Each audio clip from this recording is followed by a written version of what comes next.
Issues ఒక లావణ్య రాస్తారు తర్వాత అంటే ఇలాంటి ఒక ఫ్యామిలీ ఇష్యూస్ ఏం జరిగినా కూడా అక్కడ మీ పేరు పర్టికులర్గా వినిపిస్తుంది. ఎందుకంటే మీరు మగవాళ్ళకి అన్యాయం జరుగుతుంది అని చెప్పి మీరు స్టాండ్ తీసుకునే విధానం కావచ్చు, అది నచ్చక యాంటీ వాళ్ళు మీ మీద కేసులు పెడుతూ ఉన్నాం. ఫర్ ద ఫస్ట్ టైం అనుకోవచ్చు అండి మీరు మీకు థ్రెటనింగ్ చేస్తూ ఉండింది గౌతమి చౌదరి. దట్టు మీ ఫ్యామిలీని, ముఖ్యంగా మీ పిల్లల్ని, మీ వైఫ్ని కూడా తీసుకురావడం జరిగింది. సో అసలు ఏమని థ్రెట్ చేసింది, ఎందుకు మీరు కేసు ఫైల్ చేయాల్సి వచ్చిందంటే కేసు ఫైల్ చేసే అంతలాగా ఏమని థ్రెటనింగ్ చేసింది? మనం బేసికల్లీ ఆవిడకి సంబంధించి ఒక 2-3 ప్రశ్నలు గట్టిగా లేవరెత్తాం.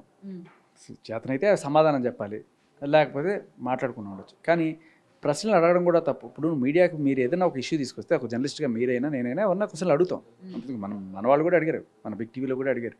సో అడిగిన వాళ్ళు ఎవరైనా సరే ఆవిడ ఏమంటుంది, ధర్మ మహేష్కి ఎవరైనా సపోర్ట్ చేస్తే మీ చెల్లెల్ని, మీ అక్కల్ని, మీ తల్లుల్ని వాటికి సప్లై చేయండి. అంత నీచమైన భాష మాట్లాడే ఆవిడ. సో కొంతమంది సరే తిట్టారు, లేకపోతే కొంతమంది పోలీస్ స్టేషన్ల దాకా వెళ్ళారు. కానీ ఈవిడ అక్కడితో ఆగకుండా మీ ఫ్యామిలీ డీటెయిల్స్ తెప్పిస్తున్నాను, మీ బ్యాంక్ స్టేట్మెంట్స్ తెప్పిస్తున్నాను, మీ లొకేషన్స్ తెప్పిస్తున్నాను, మీ సీడీఆర్లు తెప్పిస్తున్నాను, ఒక్కొక్కటి అంతు చూస్తాను, బీహార్ గ్యాంగులు తీసుకొచ్చి దింపుతాను, మీ ఫ్యామిలీ ఒక్కొక్కడిని కొడుతుంటే మీరు నా కాళ్ళు పట్టుకుంటారు ఒక రోజున వచ్చి, అయినా కూడా నేను కనికరించను. ఇటువంటివన్నీ కూడా బెదిరింపు మెసేజ్లు పెట్టడం, భాష ఎల్కేలని చాలా నీచంగా మాట్లాడడం. సో ఇది అక్కడితో అయిపోకుండా నా పేరు తీసి ఇక్కడ నా పేరు అంటే ఇది అంతా జర్నలిస్టులందరినీ ఉద్దేశించి చాలామంది జర్నలిస్టులను తిట్టింది. బట్ నా పేరు తీసి అది పిచ్చ నా కొడుకు, అడుగు తినేవాడు, చెక్కగాడు, అడుగు తినేవాడు నీకన్నా బెటరు అని చెప్పి చాలా డిఫేమింగ్గా మాట్లాడి అక్కడితో కూడా ఆకుండా వీడికో కూతురు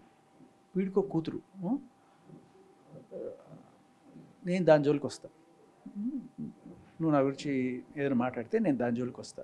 అలాగే రేపు ఎప్పుడైనా సరే ఒక నలుగురు ఎవరన్నా వచ్చి అత్యాచారం చేస్తే ఆ అమ్మాయిని, ఇది 4 ఏళ్ల పాపని నోటికొచ్చిన ఆమెకు కూడా పిల్లాడు ఉన్నాడు కదా, మీకు ఒక వినిపిస్తాను.